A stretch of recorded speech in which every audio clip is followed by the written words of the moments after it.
Well, welcome everyone to the Embracing Brokenness podcast. As you can see, if you're watching by video or if listening, you might want to jump over to YouTube or Spotify on video. In split screen today, I have with me special guest, Alan Arnold. Alan, welcome. Good to see you. Thanks, Steve. It's really good to spend some time with you today. I appreciate that. For those of you who don't know, Alan is, among other things, executive producer of content for Wild at Heart. Now, I will go on. He's also a guest speaker on many other places. He's an author. He's probably more importantly a father and a husband. I would say, right? Totally. And what did I miss? I'm sure there's more, right? Well, I am a coach for people who want to pursue their dreams and their gifting, their creativity with God. And I have a blast doing that one-on-one by Zoom or however it needs to happen.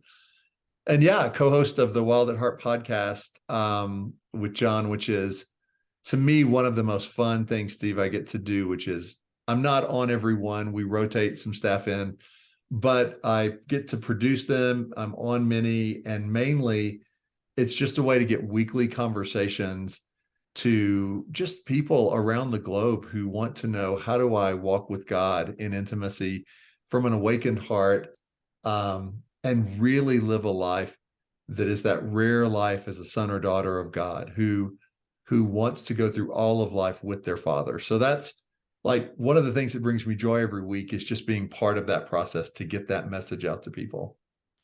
Well, and most of our listeners know, if they've tuned in at all and have been following the ministry, they know just what a tremendous impact the message and ministry of Wild at Heart has had on me, and by extension, my wife, frankly, as many would know. But you also came from the publishing industry. We were chatting about that earlier. Am I right in saying that you were involved in publishing over 500 novels? Would that be fiction mostly? Is that correct? That's correct. So I was spent probably 20 years overall in Christian publishing. And the second half of that, the last 10 years, I started the fiction division, Thomas Nelson Fiction. And the cool thing about that is Thomas Nelson, as a publishing house, is over 200 years old. It started in Scotland and eventually found its way to Nashville, Tennessee, but is one of the world's largest publishing houses. And in spite of being around for 200 years, it never had a full-time fiction division. And I am a lover of story. I've always been. And so had the opportunity to start that division. And in that next decade after that, published over 500 novels. And to me, it's just, story is always a shortcut to the heart. And so to be part of something that was allowing people to discover who they were and who God is through story was like so fun.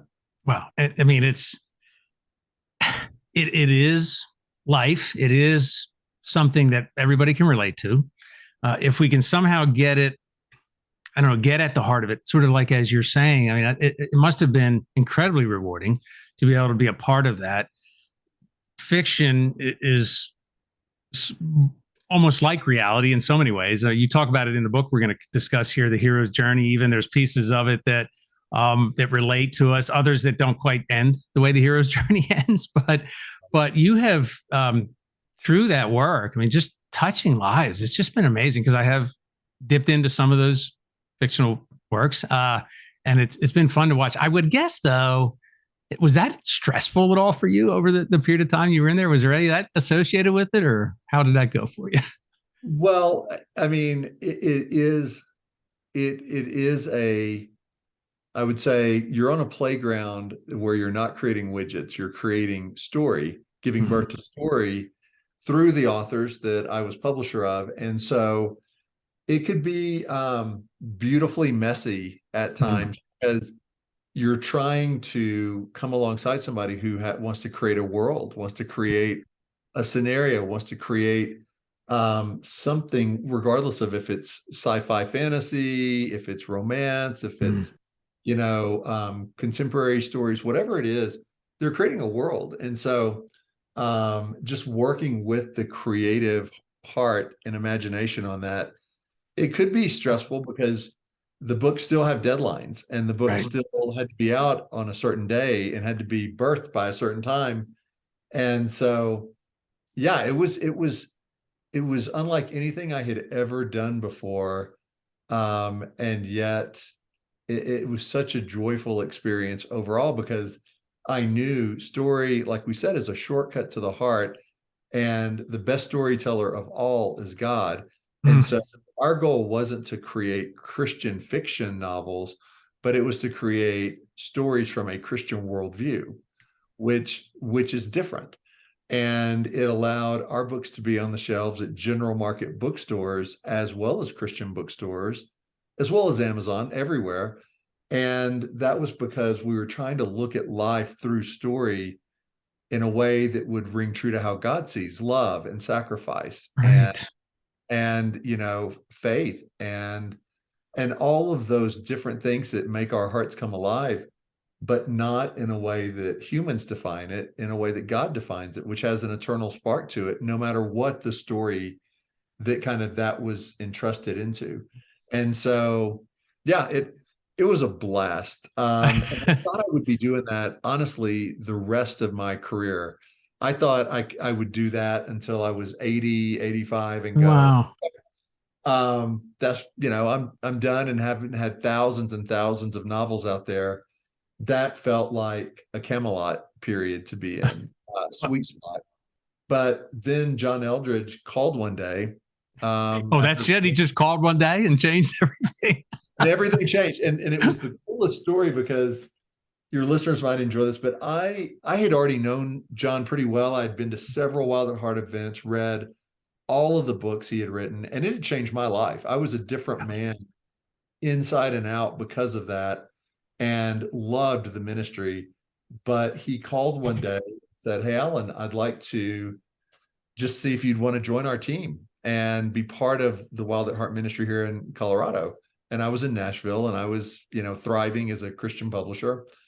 And it was so funny, Steve, because in the moment I said, "Hey, John, thank you. That's such an honor, but no, I'm good. I'll keep going to the events. I want to keep supporting the ministry, but like, I have found what makes me come alive. I'm good. And so I'm going to have to decline." And I did that, like, in the first, I don't know, 4 minutes of the phone call. Really? That's funny. Wow. John just let me talk. And Oh, when I finished, he said, "Hey, Alan, listen, that's fine. But before we hang up, I just want to tell you one thing. God has already told us through a lot of prayer that you are going to join our team. And so you might want to ask God, and then get back to us after that, after you and God have a conversation." nothing And, like oh right there. man, it was so disruptively perfect, because Oh, it exposed me in a way that I mean, I didn't even realize quite what I was doing, but I was like, right, I haven't even asked God about this. And maybe God does want me to switch and do this. And so my wife and I spent a lot of time praying and listening to God. And after really a short amount of time, a couple of days, we were like, yep, he's right. That's where we're supposed to be. And that's the invitation from God. And so that started my journey to Colorado. And at the time, I would have told you, if we were talking, I would have said, "Yes, Steve, it's the journey is God inviting me from corporate to ministry." And I wanted to say yes to his invitation. And that's true. That was what happened. But what I discovered once I got here was that was a secondary invitation. The real invitation God had for me, which I only would have discovered by taking the journey, was a journey into sonship. wow. And the whole journey, the past 11 years, has been, yes, through Wild at Heart, yes, because I said yes to the invitation. But the main thing God was after was showing me what it means to be the son of a really good father. Okay, I got those Holy Ghost, those goosebumps when you said that, because it really is about sonship. It is about that, I don't know, that realization. And I relate because it happened, well, around the same time you came to Wild at Heart. I had my own journey into that experience at one of the boot camps out there, and it is a game changer. I don't. you know, cue the Eden option because your subtitle for this recent book, which I want to jump into, is choosing a story, one life, and a story, two worlds. So it almost felt like when you just described right there. Well, first of all, one of you was wrong, either John Eldridge or you, and it's pretty hard when he says everybody at the ministry just Right, right. just prayed and we know you're supposed to be here. Okay, that's going to be. I don't know what you do with that, but glad you guys were in alignment eventually. Well, I knew enough to know here's a man who walks with God really well. And he called me after walking with God in that conversation about me being there. And I was answering out of my own just immediate sense of I have found a kingdom that I really enjoy being a king over in the good sense of the word, the fiction division. Right. And I don't have any plans to leave that kingdom. Like I was answering out of just a surface, immediate human response of, I really like where God has placed me in the kingdom he's given me. And I built it over a decade. It's just getting started. Right. I don't want to leave that kingdom. But what was missing is the conversation with God of, but God, I want to go wherever you want me to go. And I've kind of set camp here without asking you if this new opportunity is exactly what you have for me next. And it turned out to be this has been the best 10 years, 11 years of my life.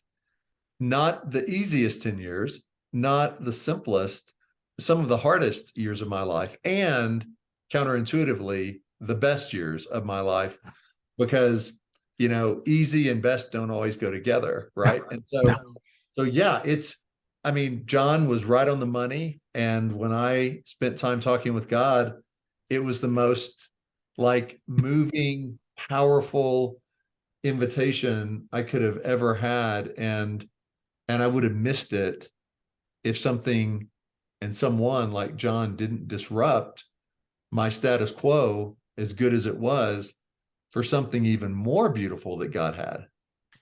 Okay, everyone, did you hear that? This is really the key, I think, for what we're about to talk with Alan about, and what is story one life versus what is a story two life, because hearing from God is one of the most important things that each one of us will ever learn in our walk with him. It really is the key to intimacy with him. How do we hear from him? I know we hear obviously in his word. That's the primary space we go. There's also those things in life, like Alan just described, of career when everything's going great. Like it's not a bad answer to stay at Thomas Nelson. It's not. I mean, it's a good thing, it would seem, but yet God had something greater, and it was probably less about what you did for Wild at Heart than what Wild at Heart did for you. It seems in the messaging, right? Yeah, right. And Steve, you're so spot on when you talk about the different ways that God will engage with us and communicate to us, and as a good father would to his son and daughters.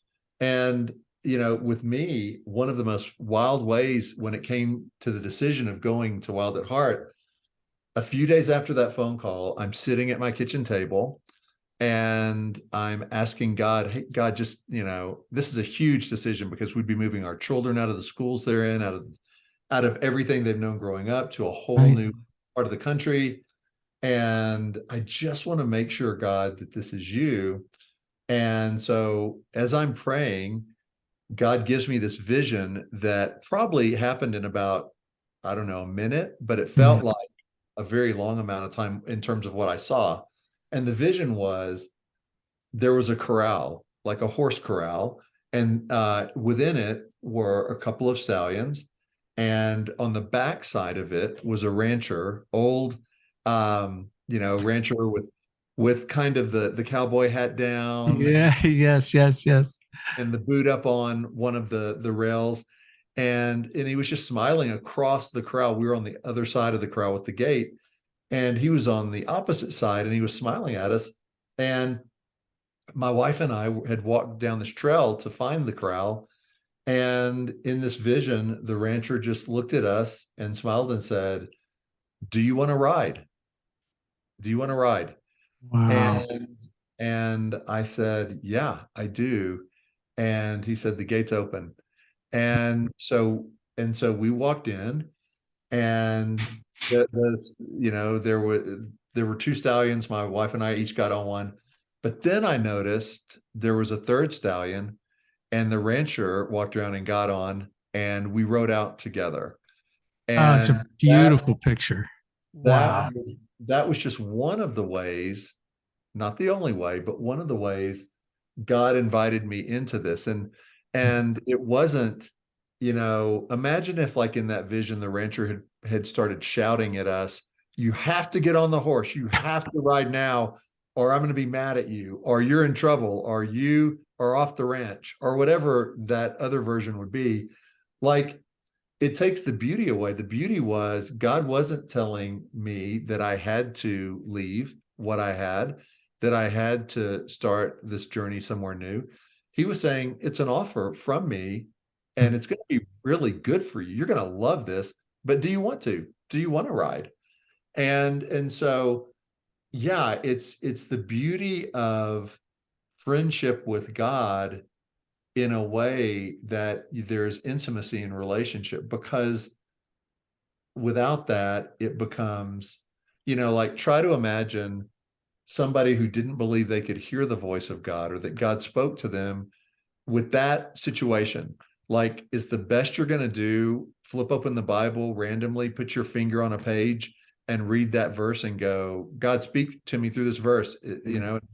Like that's not how you, as a son or daughter, would treat a relationship with your dad. If you had a good father, you wouldn't go, okay, my dad's written me 50 letters over the last 20 years, I'm going to pull them all out of the shoebox, all out of the drawer, I'm going to open one randomly, I'm going to put my finger on a sentence, and if my dad 20 years ago in that letter wrote a sentence that sounded like I should go, I'll go. And like, that would be such a empty, disappointing, unreliable way. And so I'm not discounting scripture, but what I'm saying is the whole purpose of scripture isn't to just self-fulfill scripture. The whole point of scripture is an invitation into intimacy with God. And so that's that's the gold is, yes, scripture, God's word, but his word is about intimacy with him. And so if we're Yes. not experiencing that, then we're still like reading letters from our dad in a shoebox from 20 years ago, trying to make sense of every decision in life without intimacy, without conversation. Well, that's a beautiful way of stating it, because look, the Bible is replete with just examples of intimacy with God, right? The story is that it is the story of our lives. Unfortunately, and I was one of those. Many of us, men and women alike, but we'll talk about myself for a minute, and my experience with my father being very distant, not really a kind of a tough guy, not really having an intimacy with me that I could sit down and talk with him about everything and anything.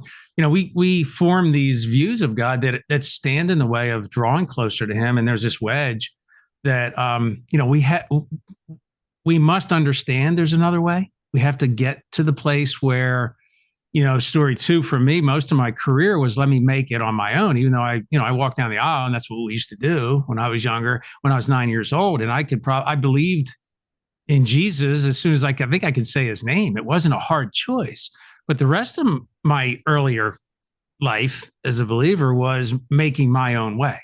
Right. So this idea or notion that we can hear from God in such a way that he can help us make our own way, not in the world rules, but in the kingdom rules, if you will, in story one, not story two, that could be foreign for some people, right? I mean, Well, I think it's foreign for the majority of believers. And one of the things, Steve, as I was writing the Eden option, was this realization that, so let me define for listeners story one and story two first, and then perfect. I'll go into, You're right on cue. Thank you.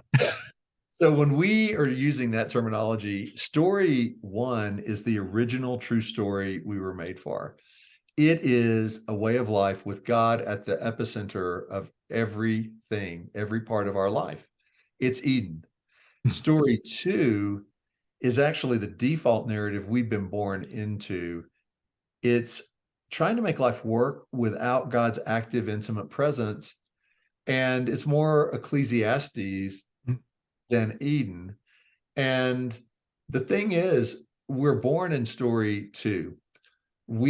Everyone listening, every one of our parents, every one of our grandparents, every one of their grandparents, grandparents, grandparents, grandparents, all the way back in time, were born into story two. The only two people born in story one and created in story one really were Adam and Eve. And they, created in story one, chose story two and were escorted out of paradise. Yes. Every one of us since then have been born in story two. And the choice we have is, do we want to return to story one, the story we were created for?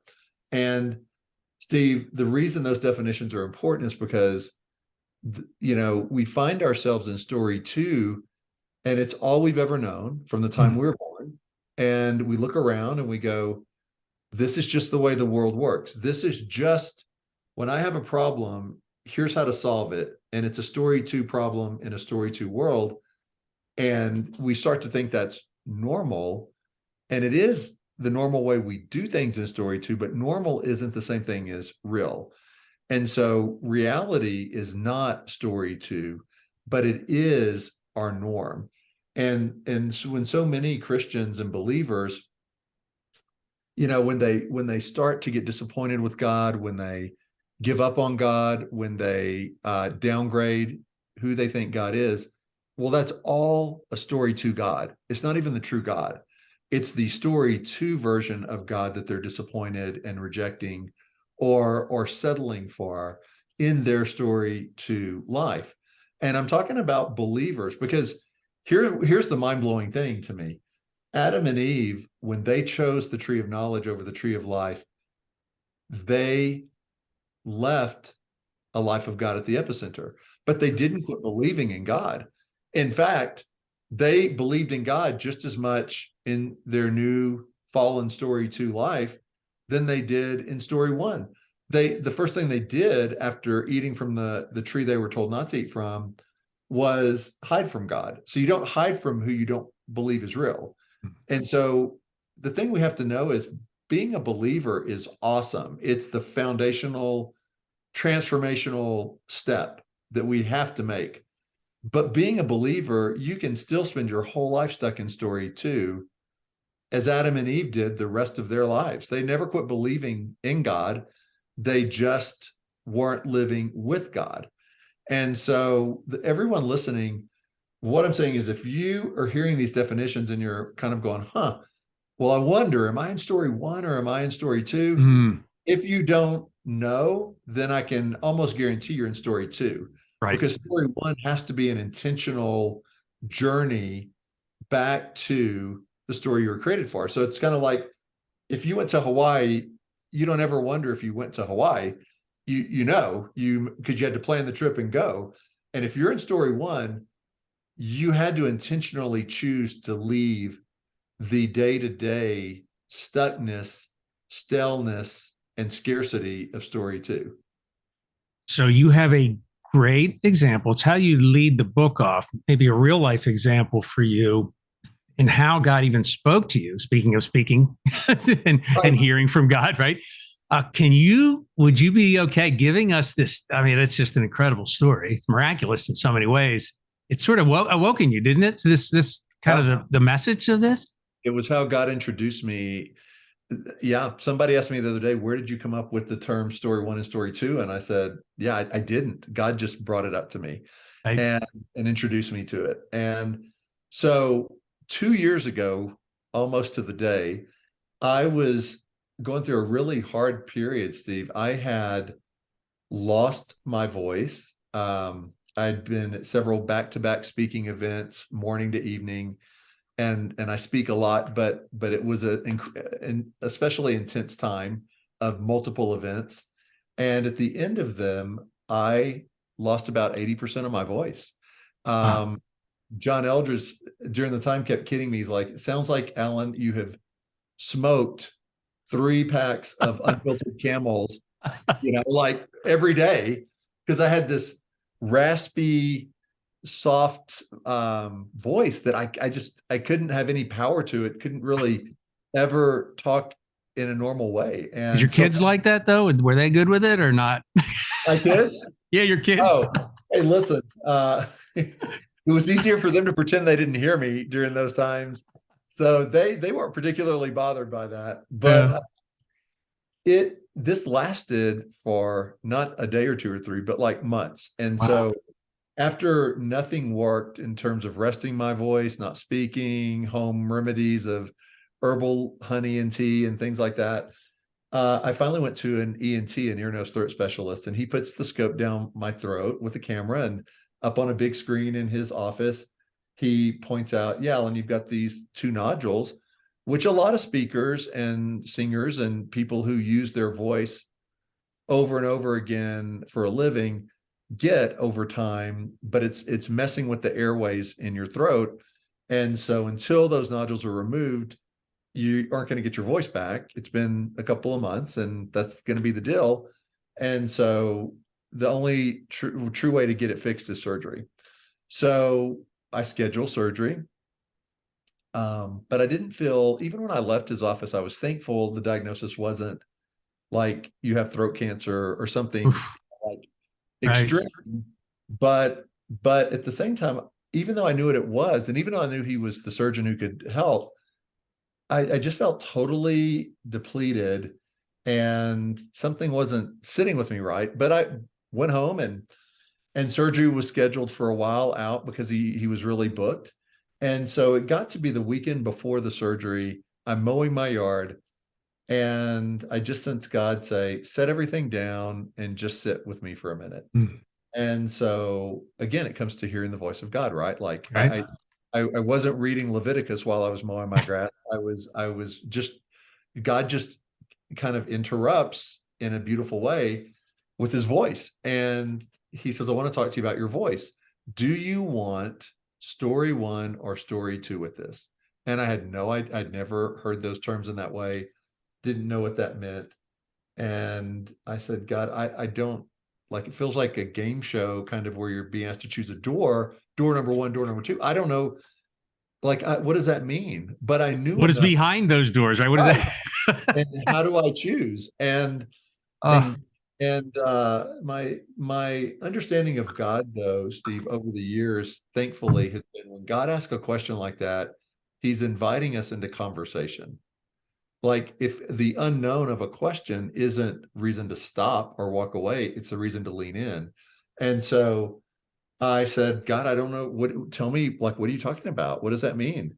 And he said, well, story two is just go ahead with the surgery. You've been waiting. It's finally time. Do it and let that play out. Or story one is walk with me into the unknown with no guarantees other than that I'm with you. And it's your choice. And once again, here, like, kind of the move to Colorado, once again, God wasn't saying you cannot do one, or you're on my bad list if you do one of these and a good list if you do another, in favor of with another. He was saying, what do you want to choose, Alan? You've got a choice. And so I quickly realized, Steve, that I can't I can't go through the rest of my life not knowing what story one would have been. that would be a disaster. I can't even imagine if you chose the other, which I'm assuming you're telling us you chose story one. Like, they would always be there. This is the oh, wondering. right. And even I just kind of had this thought of, if somebody invited me to watch a Netflix Yeah. docu series, and it was, hey, here's a guy who had a problem with his vocal cords, and a doctor said surgery's the answer, and he did the surgery. Do you want to watch that, or do you want to watch the story of God interrupting this guy saying, Mm. go down this unknown, mysterious path? And I'm like, hands down, I'd watch that one.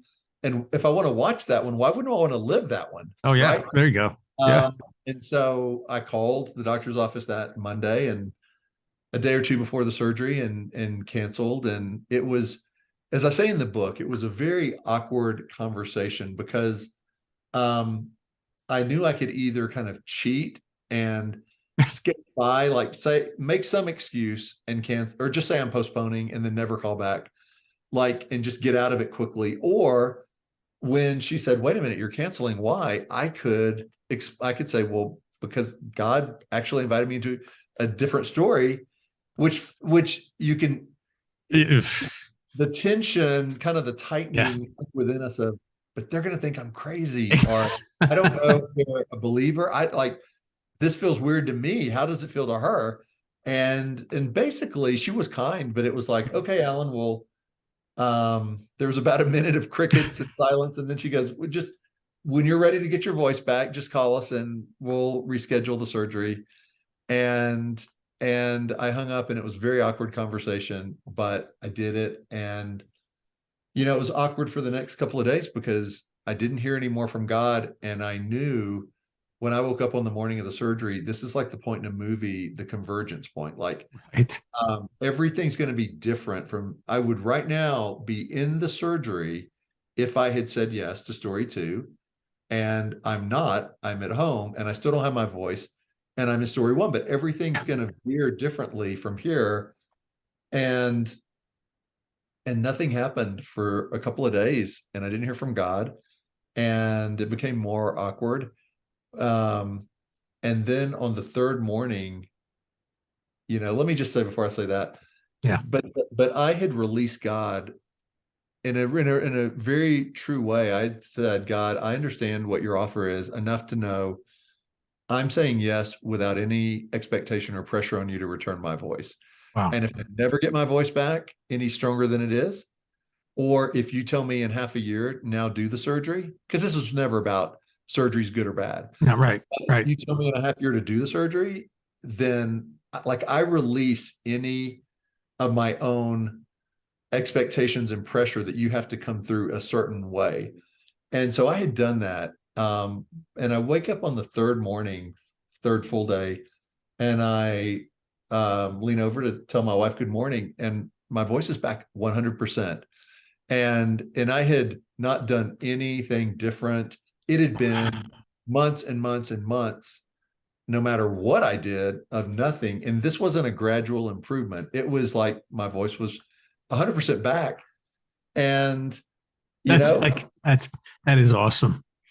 and it's Wow. beautiful, and yet the most beautiful thing of the story to me was that God revealed a story, one way of living.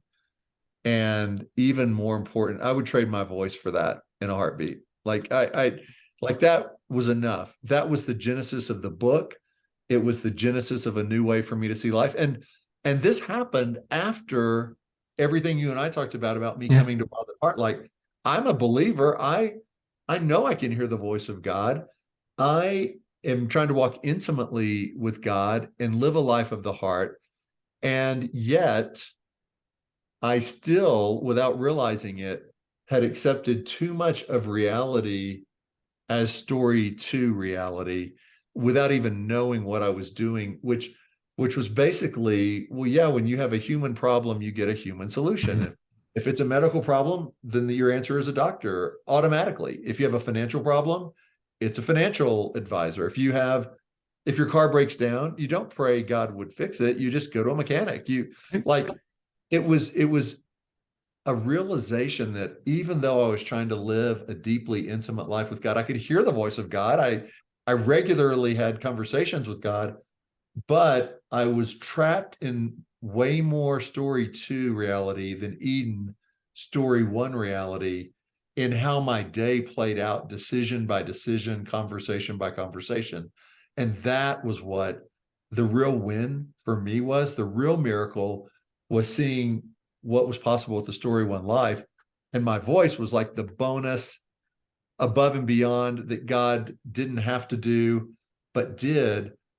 But I think the last thing I'll add real quick to in that part of the story is, we have to, if we want to live story 1, we have to be more in awe and more full of wonder at who God is than what God does. And so if I had gotten my voice back and that was the biggest awe and wonder of the story, my voice is back. Like, that's a miracle. Like, I don't know if God took away the nodules, or I don't know if he's working around the nodules, but either way, it's a miracle. The doctor said this couldn't happen. And the way it happened and the immediacy, that's a miracle. But my awe better be more for who God is as the God of wonder and awe than the gift or the miracle he performs, because otherwise we get addicted to the thing we get to. If you'll only help us with our finances, if you'll only help us with our whatever, our child's situation, and he does, and we celebrate it and we say thank you to him, but really our fascination and awe is more with the thing, then we're already somehow slightly moving away from God at the epicenter. Oh, and the exclamation point is the thing. You're right. I mean, let's face it. And I think you use this example in the book. Moses and the Israelites were backed up against the Red Sea.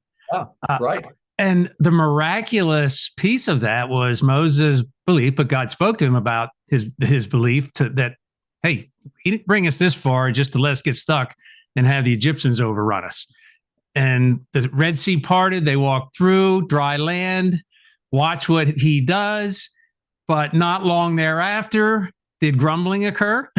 Okay, right. So it's not the exclamation point, the thing. It is a life changed by that. It's a witness to the fact, but in the end, it really is about that intimacy or that belief that, you know what, he cares about every story of our life, because we have amnesia. You talk about that. We'll talk about that in a second in the book, because I love that origin amnesia that you talked about, right? So there are pieces of our story we just forget. And I mean, that's a beautiful. So not only do you have the real life example that you can live by, but, and it's like you said, it's not that you haven't heard from God before, but now you understand on a deeper level what story one possibilities are. And I think just in this thing that you did, I'm doing a book study with a group right now. It's crazy, right? So I'm reading your book and you have C.S. Lewis all over it. So I love this book study because it's on Mere Christianity, and we're using video, and it's really been fun. But one of the things you said in here, which is that Lewis said, when the whole world is running towards a cliff, he who is running in the opposite direction appears to have lost his mind, which is definitely a tweet-worthy quote, isn't it? Right. So are we running in the opposite direction then when we head towards story two, or story one? I mean, when we head to story one, the world, I talk about in the book, the world, we cannot expect the world to understand or applaud or come with us, because we are running in the opposite direction of story two. And the people, like Steve, when I got my voice back and I'm talking to other believers who I'm at least casual friends with, and what I noticed quickly was how awkward that became. Like so many of them would kind of go, wow, okay. Hey, what'd you think about the football game last Saturday?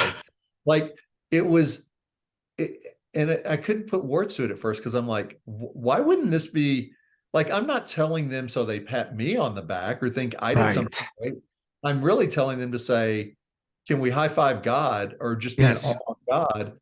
But I think the reason I got such a lukewarm, hesitant avoidance of that with almost everyone was because when you are entrenched in story two, that is not what God does, and it is not how things work. And so it's a very uncomfortable thing when you are talking to someone in story two who's a believer, but is believing in a story two God, a limited God, an impersonal God.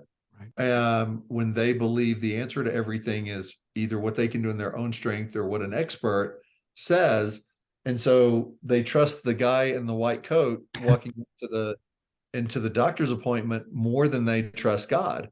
And so it's this weird dynamic in story two where it sounds so beyond the normal experience, again, that word normal in story two, that it's easier to go, I can't have a wrong impression of God. You must be in Looney Tuneville. Yeah. So, and I've been a lot of people who said, but Alan, God uses doctors. like Right. didn't have to say no to the doctor. And I said, no, I get it. Like God could have told me to go to the doctor. Like it was never about a doctor. It was about an invitation from the creator of the universe. And would I follow him into the unknown? And so all of these defenses in story two go up to, yeah, but, or, maybe for you, or I don't think you should have done that, or what that, wow, that was risky, or like instead of I'm in awe of God and I would love to know that God. Like, so that's the rub of, I think, story one and story two. And so the world will not applaud story two. They won't understand it. Even believers in story two, there are many churches are story two churches, Yes. uh, who are. It's not a question of salvation. It's not a question of do they believe in God. It's a question of are they living in a way that God created them to live in union with Him. And that's what I find most lacking in story two is the answer is no. They're living in a fallen world and they've gotten comfortable and used to the fallen world's rules. And in that, God is distant, God is silent, God is not to be counted on always. He's a backup plan, but hope you don't need Right. it. And Right. even if you need it, it may not work out. But that's just the God of story two. Well, and it's sad, but the reality of that for most of us is that is the majority of our Christian life. That's where we live. I remember when we first started to, when God first spoke to Colleen, my wife, and I about launching Embracing Brokenness Ministries. It was back in 2018, and it was it was clear we needed to do something to set aside. My business career at the time was still and I was doing some actually executive coaching and consulting work. I had left the entrepreneurial side of my career, and God said, "Hey, time to get back." But I was also working with business owners and entrepreneurs that were kingdom minded. So it was really a cool mix of being able to coach from a kingdom perspective, not just from a profit perspective. Those That's things do mesh. In case people aren't aware of that, they should. It's the same thing. Story two for so many people in the business community as believers is like we could go off on that for a long time. But I remember in 2019 when God said, "Yeah, but now not only did you start this, but I want you to lay down that business career and I want you to step fully into what I have for you." And I'm like, okay. A lot of unknowns, the unseen world, a little bit what you experienced with the challenge of story one. This was a story one, sort of risked maneuver, but like you, I'm like, I got to do this. Like this has to be done. But quick, in 2021, I had a friend of mine who we kind of consulted and worked with over a number of years says, "Hey, I want to start something new. I'd really love you to be involved in it. You can help me kind of code lead this mastermind and do all these things." I'm like, well, that sounds really good. Is this God inviting me back to a different way or back to the way, a little bit back into that world? And maybe I can influence people. And I'm like, well, let me dip my toes back in. The craziest thing happened 3 months in, everything that I was trying to accomplish just fell flat on its face. In fact, my buddy called me and he said, "Listen, I lost a few clients. I don't know that we can actually make this work." And I'm kind of chuckling inside because I go back to the Lord and here's what I hear. And he said, and he's laughing. He kind of goes, he says, "Look, rub some dirt in it," pats me on the butt and said, "Get back in the game." So it was Wow. it was Good. that kind of a thing. So it's not like, it wasn't a bad answer. It was just a story two answer. And he said, "No, I want you back over here in story one." And it's been that way ever since. And I have loved the journey. But here's the thing. If I had, he allowed it and he smiled and he laughed and he chuckled because had I not done that, there might have been that kind of wondering, well, maybe, because I can't tell you how many times since I've been invited back towards that. And I'm like, "No, I got my answer. I'm good. This is story one I'm going to live into." That's really a good example. Yeah. And it, listeners who are like thinking, well, maybe I am in story two, but it would cost me so much to go into story one. Um, I would just say it's actually the cost is so much higher in story two to stay in Mhm. it because here's the thing, story one is as close to paradise in a fallen world as we can get. And of course there we're not going to find Eden on a map and go into Yeah. story one and I'll have a tent in Eden or something right now. But the qualities that God created us for and the relationship, we can have that.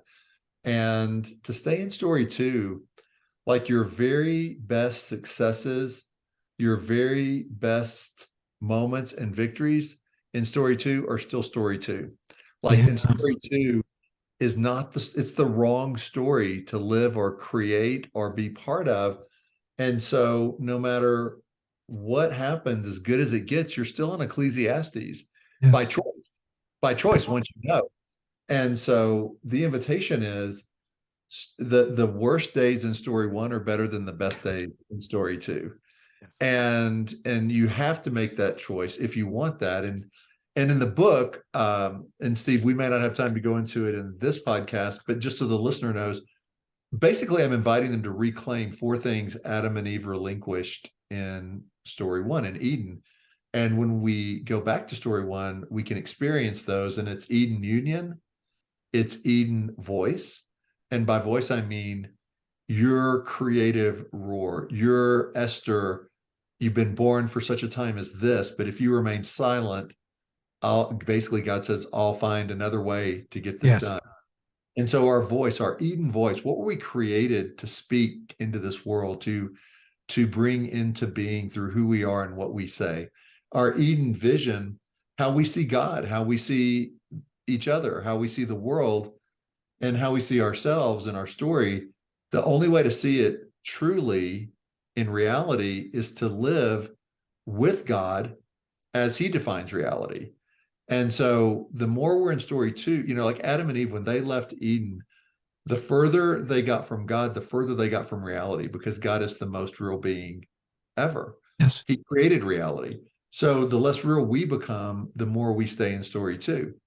And so Eden vision, how we see all of life in a way, this trueness, and that allows us to feel fully seen and known by God, which is the most basic human desire.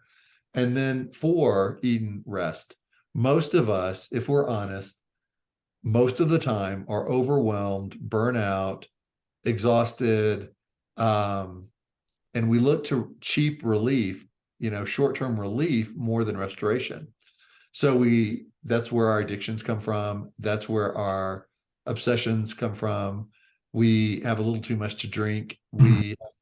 We binge on, series on Netflix or whatever that really don't fill us, but they're just distractions. Men become addicted to pornography, and on the list goes, We call but them isms over here on our side of the world. But yes. yeah, but Yes. it's all, I think, from I'm empty, what can fill me quickly through relief. Right. And Eden rest is restoration, it's not relief. And so it's far better. Relief is like a sugar high that lasts about 30 seconds to a couple of minutes. Restoration is what we can experience not just one day a week on Sunday, not just once a year on vacation. It's a daily thing we can experience with God as we were created to rest with God. So those four attributes, like the book not only lays out what is story one and story two, but also what was lost in Eden and how do we get those things back, not in heaven, not in the coming kingdom, but today. And when we get it back, the beautiful thing is our story, one life here, and then the coming kingdom, we're going to seamlessly transition because we're already in union with God and walking with God here, and we'll continue it there. In story two, it's, the kingdom is going to be quite jarring because it doesn't operate at all like we have Mhm. been living if we're in story two. And so story one is the seamless, you get God now in full measure on earth as it is in heaven. You get God in full measure then, and we'll see more clearly. But the story is much more of a continuation from story one to the coming kingdom. Well said. One of the things that you you mentioned is a friend of yours who challenged you. He said when you were in the middle of story two, hurry is an attitude. Yeah. And that is the world we live in. It's the attitude of the It's the heart. attitude that we accept as normal. He really disrupted my world. He was a couple of decades older, but the most calm, insightful, present man that I've ever met. And he was like, Alan, you're telling me how busy you are, and that's I'm impressed. Like, you're doing a lot, man, juggling a lot. And he said, but do you know, hurry is an attitude that's in agreement with a lie that God has given you more to do than you have time to do. Yeah. And I just looked at him. I was deer in the headlights. Like, Yeah. I was like, wait, no, hurry. I'm thinking hurry is the only way to cope with reality Mhm. of there isn't enough time. And the only way to get even most of what I want done is to go full speed, kick it into high gear and race until I'm exhausted, because otherwise it's not going to happen. And to go, you mean that's not reality? That's just an agreement, and the agreement's with a lie, and the lie is based on who God is and what He expects of me. Like, that was groundbreaking to me. Well, and isn't that the condition that we all live in right now? It is a constant, it is the probably the single most thing that interferes with our intimacy and even stepping into story one, where the antidote is rest. It is union, voice, vision, and rest, but rest being really I think one of the most significant pieces of that. Right. And it Yeah, really comes, they all work together so well, they do. because if you have union with God, then you are seen as, your identity is who God says you are. And so you're truly known, you're truly seen, you're truly loved. And if you believe that and experience that, well, you can rest really well, Yes. because you're no longer striving for validation from some story to power over you of other people's verdict based on your accomplishments, Yes. or those things. So they all come together, the rest from the being seen and the vision, and being able to speak into the world, what brings life to other people. Like, the voices around us as we grew up, our dad, our mom, our coach, our teacher, our, boyfriend, girlfriend as we were younger. And like, all of those voices, we gave a lot of power to unknowingly, to define us. And in some cases, we still bear the scars of that. And when we listen to the right voice, when we listen to God's voice, that changes everything, including the way we can then use our voice to speak life into others. It's beautiful. Well, folks, we could do this all day. This is so good. This book, I'm going to hold it up for everyone. Look at all those flags in there. I must have been paying attention to something. But the Eden option, the subheaded, the world is unraveling, but that doesn't have to be your reality. And I think that is so much what we have to press into here. This book is jammed, packed full of what I'm going to call them precious nuggets, because that's what the flags are for me. Honestly, this is so good. I'm in the process of writing as well, something that parallels a lot of what you said here, and I'm going to be asking you for permission to quote you in this.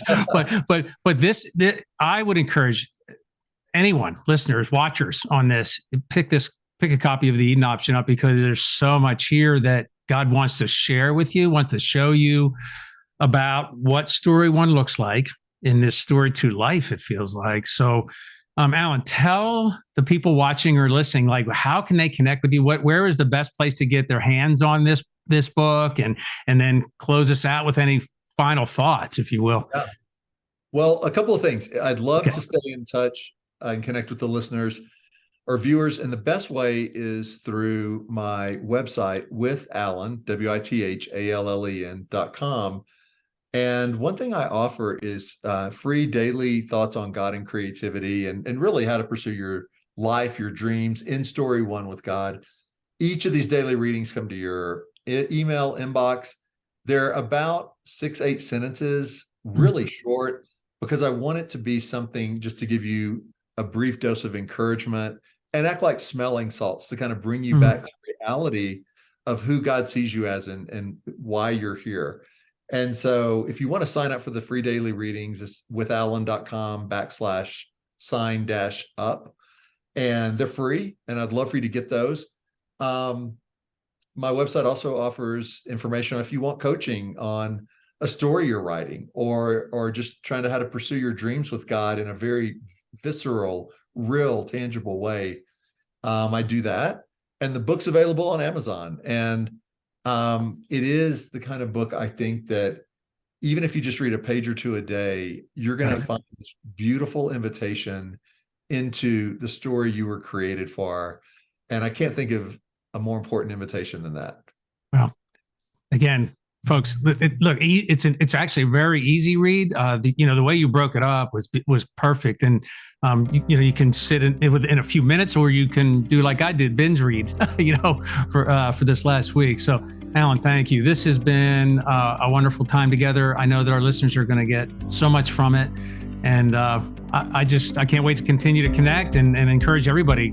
Get on again with Alan and stay in touch with the ministry that God's called him to, not only at Wild at Heart, but also in his own world that he is now very much involved in sharing Story One versus Story Two. So thank you again, Alan. Appreciate having you very much.